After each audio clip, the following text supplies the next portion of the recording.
Disability is not inability. Hi, my name is Joanna. I'm a healthcare support worker in the Learning Disability Health team. I would describe myself as a bit quirky sometimes, a bit less quirky sometimes. I struggle with learning and also got diagnosis of dyslexia and autism. I'm Stacey and I'm a healthcare support worker in the Vale. I have mental health issues which I don't let that affect me.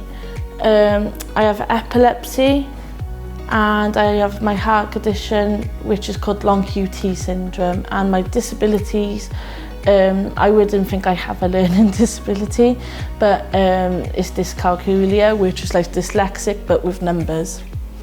What do you think? It could be more colourful. Yeah.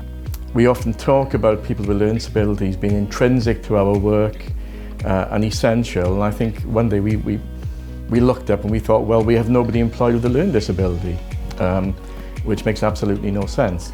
Handwriting. The level of interest from people who have learning disabilities was very high.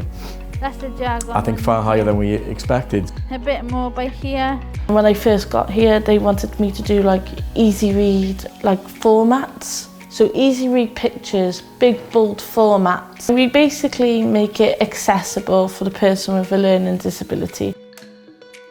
It's their bread and butter. We struggle, we have to spend lots of time.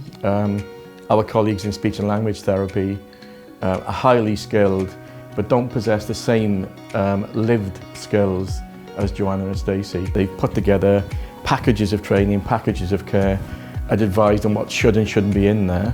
Middle face for medium.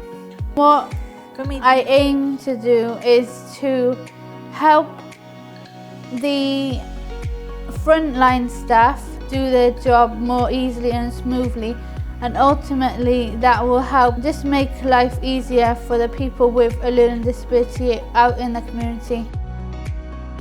I would now like to hand over to Sally Holland, who is the Children's Commissioner for Wales.